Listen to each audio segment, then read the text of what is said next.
अस्सलामुअलैकुम। बोल न्यूज़ में खुशामदीद। मैं हूँ गौहर अशरफ। मैं हूँ शर्जील अरशद और मैं हूँ महरुख शहरियार। तुम लाखों लोगों की जिंदगी पर जुआ लगा रहे हो, तुम तीसरी आलमी जंग पर जुआ लगा रहे हो, हमसे बदतमीजी कर रहे हो। तुम्हारे पास कार्ड्स खत्म हो चुके हैं, तुम ये जंग नहीं जीत सकते। अमेरिका के सदर डोनाल्ड ट्रंप यूक्रेन के सदर ज़ेलेंस्की पर बरस पड़े, बेइज्जत करके व्हाइट हाउस से चलता कर दिया। व्हाइट हाउस की तारीख में पहली बार किसी इत्तेहादी की एलानिया बेइज्जती। सदर ट्रंप ने यूक्रेन के सदर ज़ेलेंस्की को खरी खरी सुना दी। यूक्रेन जंग पर अमेरिकी सदर और यूक्रेन के सदर में तू मैं हो गई। ट्रंप ने वादे कर दिया कि अब इस जंग में अमेरिका कोई मदद नहीं करेगा।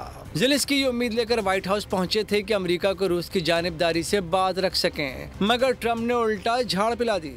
नायब सदर JD वैंस ने भी ज़ेलेंस्की को आड़े हाथों लिया, कहा कि बहुत बदतमीजी हो चुकी और इस तरह ये मुलाकात इंतहाई नाखुशगवार माहौल में ख़त्म हुई। यहाँ तक कि यूक्रेन के सदर को कोई हाई ऑफिशियल दरवाजे तक छोड़ने भी नहीं आया। व्हाइट हाउस में यूक्रेन के सदर ज़ेलेंस्की की जगह सा यूरोप समेत कई आलमी रहनुमाओं ने यूक्रेन के सदर ज़ेलेंस्की की हिमायत कर दी है, जबकि सदर डोनाल्ड ट्रंप का रवैया अफसोसनाक करार दिया गया। फ्रांस के सदर इमैनुअल मैक्रोन ने एक्स पर अपने पैगाम में वाज़ेह किया कि यूक्रेन के साथ हैं, रूस पर पाबंदियों के हक में हैं और हम इससे मुराद अमरीकी, यूरोपी, कनाडा और जापानी है।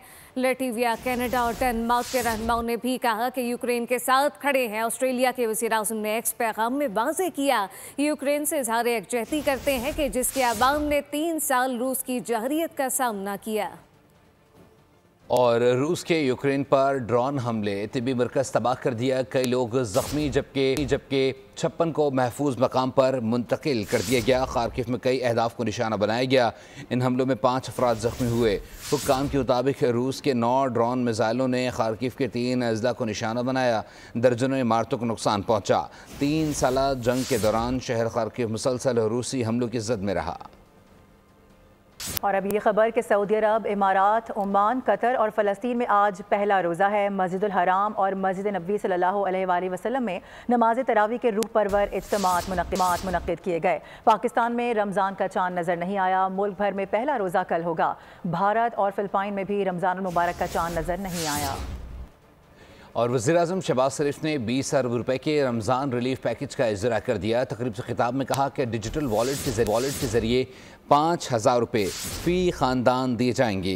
रमज़ान पैकेज में शफाफियत को यकीनी बनाया जाएगा। कहा पिछले साल के मुकाबले में महंगाई दम तोड़ चुकी है। महसूलात में इजाफे और मौशी बेहतरी के लिए मरबूत इक़दामात जारी हैं। मुल्क से दहशतगर्दी के नासुर का खात्मा करके दम लेंगे। डिजिटल वॉलेट के जरिए 5,000 रुपए फी खानदान का जो इंतजाम किया गया है, ताकि वो अल्लाह ताला का बेपाया फजल करम है कि इस रमजान में पिछले साल के मुकाबले में महंगाई दम तोड़ चुकी है। इस साल तकरीबन 20 अरब रुपए की खती रकम इस पैकेज के लिए मुख्तस की गई है। पिछले साल ये रकम 7 अरब रुपए थी। इसका फैलाव पूरा पाकिस्तान होगा, लेकिन इंशाअल्लाह रमज़ान की बरकत से और पाकिस्तान के 24 करोड़ अवाम की दुआओं से और मुसल्लह अफवाज की अजीम कुर्बानियों के तुफैल इंशाअल्लाह फिर इस दहशत गर्दी का कला कमा किया जाएगा और हम चैन से नहीं बैठेंगे जब तक कि इस नासूर को दोबारा दफन नहीं किया जाता। और हुकूमत समाजी शोबे की बेहतरी के लिए दिन रात काम कर रही है। हुकूमत गरीब लोगों को रिलीफ दे रही है। वफाकी वजीर राना तनवीर का तकरीब से खिताब, कहा कि रमज़ान पैकेज में बद इंतज़ामी और बद उन्वानी रोकने के लिए डिजिटल तरीक़ाकार मुतारिफ कराया गया है। डिजिटल वॉलेट के ज़रिए रकम बराह रास्त मुस्तहिक़ीन तक पहुँचेगी। रमज़ान मुबारक पैकेज को 20 रोज़ के अंदर हतमी शक्ल दे दी गई है, जिसके तहत 40 लाख मुस्तहिक़ ख़ानदानों को रिलीफ मिलेगा। इससे कबल वज़ीर-ए-आज़म शहबाज शरीफ की जानिब से बाकायदा तौर पर तकरीब के ज़रिए और अपने ऐलानात के ज़रिए इसका इफ्तिताह किया गया है, जिसमें वाज़ेह किया गया है कि गुज़िश्ता साल की निस्बत इस साल काफ़ी बेहतरी आएगी। तो और हमेशा मेरिट पे चीज़ें चलें, तो उसके तहत ये जब ऐलान किया आपने 7 फरवरी 2025 को ऐलान किया और ये 26 फरवरी को 2025 को इसकी कैबिनेट से मंजूरी होगी। 20 दिनों में ये आपकी स्पीड के मुताबिक ये 20 दिनों में बहुत मुश्किल काम था, एक नया प्रोग्राम था और ये पहली दफ़ा हुआ है कि डिजिटल जो वॉलेट्स हैं वो इंट्रोड्यूस किए गए हैं, जो बड़ा मेरा ख्याल ये बड़ी इनोवेशन थी। आपका ख्याल था ये कतारें लगती हैं और इंतज़ार करना पड़ता है, ये सबसे एक ट्रांसपेरेंट और एक बाइज्जत तरीके से लोगों के घरों में आपने ये कैश पहुँचाया। ये कैश प्रोग्राम है हमारा, 40 लाख मुस्तहिक ख़ानदान जो हैं उसके 2 करोड़ लोग बनते हैं। नाज़रीन, रमज़ान की आमद है और मुल्क भर में बचत बाजार लग चुके हैं। लाहौर में रमज़ान बाजार लग गए हैं लेकिन अवाम को रिलीफ ना मिल सका। सब्जियों और फलों के नर्ख आसमान से बातें करने लगे हैं। इस मुतालिक मजीद क्या तफसीलात हैं अफजाल अब्बासी से जानते हैं। जी अफजाल। मौजूद हूँ शादमान रमज़ान बाज़ार में और यहाँ पर भी जो शहरी हैं वो शिकायतें करते नज़र आ रहे हैं कि जो अशिया खुरनोश की कीमतें हैं उनमें इजाफा होता जा रहा है। सर बताइएगा कि ज़िला इंतज़ामिया तो ये दावे कर रही है कि रमज़ान बाज़ार में जो चीज़ें हैं उनके अशिया खुरनोश की कीमतें, फल सब्ज़ियाँ, उनकी कीमतें कंट्रोल में हैं, तो क्या मुनासिब दाम पर या जो सरकारी रेट लिस्ट है उसके मुताबिक चीज़ें मिल रही हैं या महंगे दामों पर दुकानदार फरोख्त कर रहे हैं?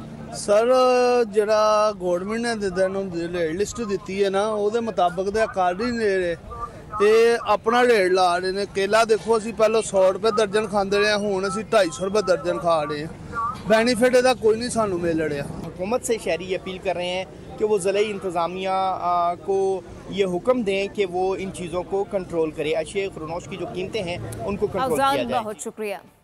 और अब ये जानिए, कराची में लगे बचत बाजार में कभी आवाम महंगाई का शिकार हैं। बचत बाजारों में सरकारी लिस्टों के बरक्स फ्रूट और सब्जी की फरोख्त जारी है। तफसीलात क्या है बोल के नुमाइंदे खुरम गुलजार से जानते हैं जो एक बचत बाजार में मौजूद है। खुरम बताइएगा यहाँ के बचत बाजार में क्या सूरत हाल है? रमज़ानुल मुबारक के आमद से कबल ही शहर में महंगाई का जो तूफ़ान है वो बर्पा हो चुका है। फल फ्रूट हो या सब्ज़ी, तमाम के रेट्स को हम देख रहे हैं कि वो डबल कर दिए गए हैं। खरबूजे की बात करें तो गुज़श्ता 2 रोज़ कबल ही बात करें तो 50 रुपये किलो में खरबूजा फ़रोख्त हो रहा था, जिसकी कीमत आज हम देख रहे हैं कि 100 रुपये के किलो के करीब पहुँच चुकी है। इसी तरह केला जो है वो 100 रुपये दर्जन बिकने वाला केला जो है वो अब 200 रुपये दर्जन पर पहुंच चुका है। इसी तरह सब्ज़ी के रेट भी कुछ इसी तरह के हैं। एक फैमिली हमारे साथ यहाँ मौजूद है जो कि ख़रीदारी कर रही है, हम इनसे जानते हैं। अच्छा सर, आप फ्रूट लेने के लिए आए, क्या आप देख रहे हैं फ़र्क कीमतों में? कोई फ़र्क इतना है कि कोई चीज़ ऐसी नहीं बची जो डबल हो गई हो। फ्रूट हो, सब्जियां हो या दालें या आटा या घी या तेल, कोई भी चीज़ हो। तो शहरी है वो महंगाई के अंदर पिस चुका है, वो सब्ज़ी हो, फल फ्रूट हो या कोई भी अशिया खुर्दनोश हो, तमाम की कीमतें देखा जा रहा है कि रमज़ान के आने से पहले ही डबल कर दी। रमज़ानुल मुबारक की आमद और महंगाई भी ज़ोर शोर के साथ जारी है। फल सब्जियां और खाने पीने की दीगर अशिया महंगी हो चुकी हैं। सखर में कौन कौन सी चीज़ें महंगी हुई हैं, शाहिद अली से जानते हैं। शाहिद बताइएगा। मुबारक में महंगाई का नया तूफ़ान जो है वो मार्केट में नज़र आ रहा है। फलों की, अशिया खुर्दनोश की, तमाम अशिया पर जो है वो कीमतें पहले ही बढ़ चुकी हैं। एक शहरी मौजूद है, उनसे बात करते हैं। आप बताएं, महंगाई तो बहुत ज़्यादा नज़र आ रही है, क्या लिस्टों के मुताबिक साजो सामान मिल रहा है? नहीं, देखिए रमज़ान आने से पहले ही इनके चीनी पर 30-35 रुपये बढ़ा दिए और घी जो है 55-60 रुपये पहले बढ़ गया है रमज़ान से पहले, लिस्ट आने से पहले। अब क्या फ़ायदा है इनका? देखें ना, रमज़ान से पहले सारी चीज़ें महंगी, ये तो पहले इनको कंट्रोल करना चाहता है ज़िला इंतज़ामिया को, सिंध हुकूमत को। अब क्या फ़ायदा? जो बिल्कुल दुरुस्त बात है, अब क्या फ़ायदा? सवाल ये है कि फिर शहरी जो शिकायत है वो किससे करें? ये सामने आपको शिकायत ज़िला इंतज़ामिया का नज़र आ रहा है, शिकायती मरकज़ जिसमें कोई नहीं बैठा, ये बंद पड़ा हुआ है। इसका टेंट जो है वो बंद है, सिर्फ रेट लिस्ट लटकी हुई है और ये शिकायती मरकज़ करार दिया गया है। तो ये सूरत हाल है यहाँ महंगाई की, ज़िला इंतज़ामिया की, प्राइस कंट्रोल लिस्टों की। शिकवा गुना है। शाहिद अली अपडेट कर रहे थे, आपका बहुत शुक्रिया। महकमा मौसमियात ने रमज़ानुल मुबारक के आगाज़ में मुल्क भर में बारिश की पेशगोई कर दी है। 2 और 3 मार्च को शदीद बारिश और पहाड़ों पर बर्फबारी मुतवक्के है, जबकि मुल्क के बेशतर इलाकों में आज मौसम खुश्क और बलाई इलाकों में सर्द रहने का इम्कान जाहिर किया गया। महकमा मौसमियात ने मरी गलियात समेत दीगर पहाड़ी इलाकों में बारिश और बर्फबारी की पेशगोई की है। आज और कल मौसम खुश रहेगा और जिसके बाद कल रात दोबारा बारिश बरसाने वाला सिस्टम पाकिस्तान में दाखिल होगा। 3 मार्च को दोबारा लाहौर समेत पंजाब के बेशतर अजला में बारिश के इम्कानात है। आज़ाद कश्मीर का रुख करेंगे। यहाँ बारिश और बर्फबारी का सिलसिला तो थम गया है। एक जानिब मनाजिर हसीन है तो दूसरी जानिब शाहराहों से बर्फ हटाने का काम भी जारी है। लोग इजाफा हो चुका है। वहीं दूसरी जानिब आज़ाद कश्मीर के बुलंद मुकामात पर जाने वाली लिंक रोड समेत जो आज़ाद कश्मीर की मेन शाहराहें हैं वो भी बंद है, जिनके खोलने के लिए महकमा शाहरात की मशीनरी हरकत में आ चुकी है। अगर बात की जाए आज़ाद कश्मीर के बुलंद मुकामात जिनमें वादी नीलम सर फहरिस्त है, वहाँ पर ताओ बट और ग्रेस वैली का जो शोल्टर वैली का इलाका शामिल है, वहाँ पर ज़्यादा बर्फबारी होने की वजह से रोड मुकम्मल बंद है, जिससे लोगों को शदीद सफरी मुश्किलात का सामना करना पड़ रहा है। अगर बात की जाए शोल्टर वैली की तो वहाँ पर अद्वियात की भी शदीद किल्लत हो चुकी है। अगर दूसरी जानब बहुत शुक्रिया। सबात में बारिश और बर्फबारी के बाद वादी का हुस्न मजीद निखर चुका है। पहाड़ों के दरमियान से निकलने वाले आबशार सयाहों की तवज्जो का मरकज बने हुए हैं। तफसीलात सैयद अनवर शाह से जानते हैं। अनवर बताइएगा। जी बिल्कुल, बर्फबारी के बाद स्वाद का हुस्न मजीद निकल गया है। सयाहों की बड़ी तादाद जो है वो सयाहती मकामात का रुख कर रही है। इस वक्त मैं मौजूद हूँ विंगोरा शहर के करीब तरीन तफरीही मुकाम संगर कलील कांडो में। यहाँ पर ये आबशार है। इस आबशार को देखने के लिए मकामी सयाहों के अलावा दूर दराज से आई हुई दीगर सयाह भी यहाँ पर ज़रूर आते हैं। वो यहाँ पर तस्वीर खींचते हैं और पहाड़ों के दरमियान से निकलने वाले इस पानी से लुत्फ़ भी उठाते हैं। ये इंतहाई ठंडा पानी है और इनको देखने के लिए लोगों की बड़ी तादाद जो है वो यहाँ पर आती है। बर्फबारी के बाद स्वाद में सयाहों की बड़ी तादाद में जो है वो आमद जारी है और सयाहों की बड़ी तादाद इस वक्त स्वाद के सयाहती मकामात मदियन, बारेन, कालाम और बहुत शुक्रिया। बात करेंगे पेट्रोलियम मसनूआत की कीमतों में सिर्फ 50 पैसे की बड़ी कमी करके हातिम ताई की कब्र को लात मार दी गई है। हाई स्पीड डीजल की कीमत में 5 रुपए 31 पैसे की कमी की गई है। हुकूमत ने अवाम पर एहसान कर दिया, पेट्रोल 50 पैसे सस्ता कर दिया गया। नोटिफिकेशन के मुताबिक पेट्रोल की फी लीटर कीमत में 50 पैसे की कमी कर दी गई। हाई स्पीड डीजल की फी लीटर कीमत में 5 रुपए 31 पैसे की कमी की गई। वजारत खजाना ने पेट्रोलियम मसनूआत की कीमतों में कमी का नोटिफिकेशन जारी कर दिया।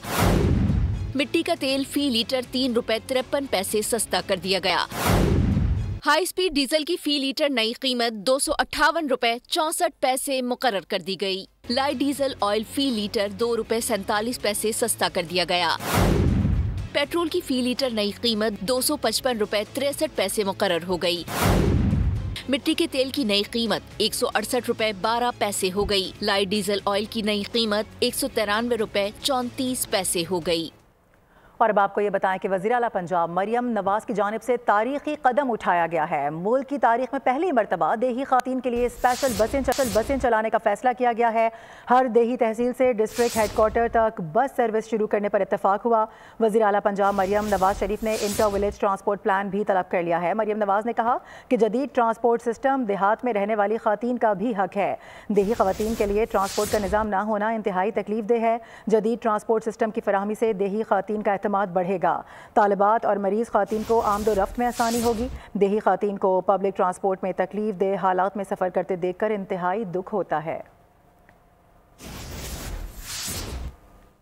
और भी आपको बताएं कि JF-17 थंडर्स का अहम संगमील अजरबैजान एयरफोर्स में शमूलियत की तैयारियां हतमी मरहले में दाखिल। पाकिस्तान में अजरबैजान एयरफोर्स के पायलट्स की तरबियत मुकम्मल होने के करीब अजरबैजान एयरफोर्स में पाकिस्तानी तैयारी की शमूलियत चंद माह की दूरी पर है।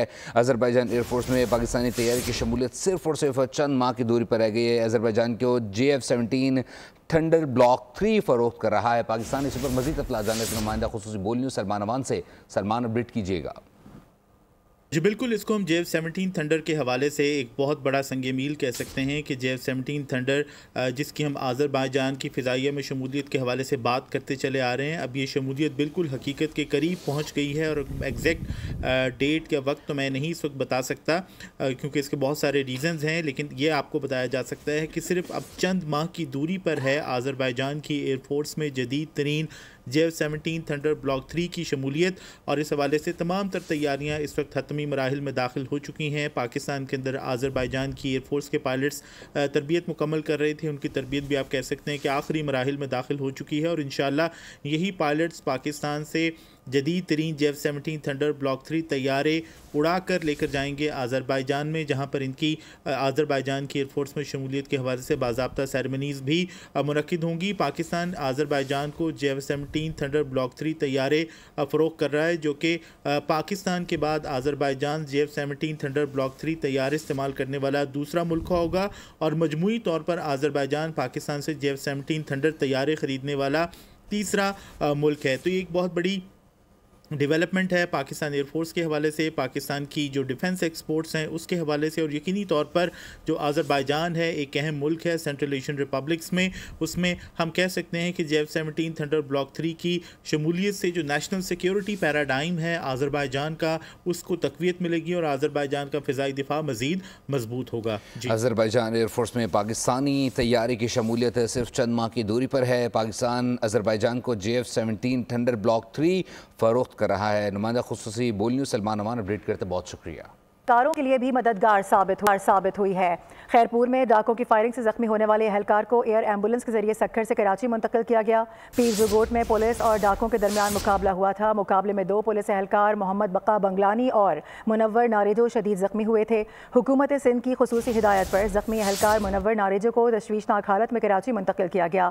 चेयरमैन जिला काउंसिल कुमैल हैदर शाह कहते हैं कि मुफ्त एयर एम्बुलेंस का मकसद ही तमाम लोगों को बरवक्त सहूलियात फराहम करना है। डाकों से मुकाबले में शदीद जख्मी एहलकार को हंगामी तौर पर कराची मुंतकिल किया गया।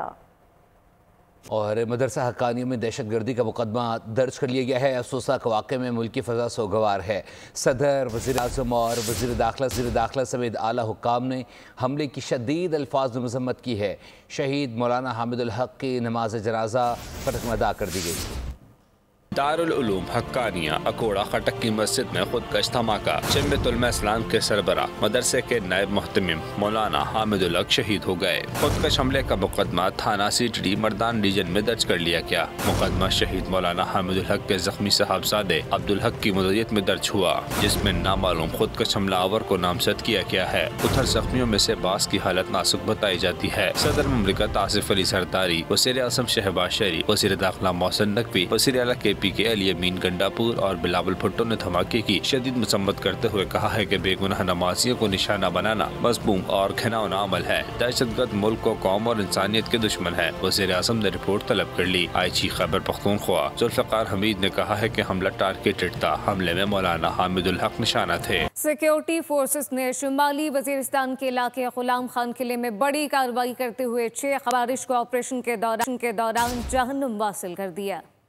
सिक्योरिटी फोर्सेस अमन दुश्मनों के खिलाफ सरगर्म अमल। फोर्सेस की शुमाली वजीरिस्तान में बड़ी कार्रवाई। ISPR के मुताबिक गुलाम खान किले में इंटेलिजेंस की बुनियाद पर ऑपरेशन किया गया। ऑपरेशन के दौरान खवारिज के ठिकानों को निशाना बनाया गया। फायरिंग के तबादले में 6 खवारिज जहन्नुम वासिल कर दिए गए।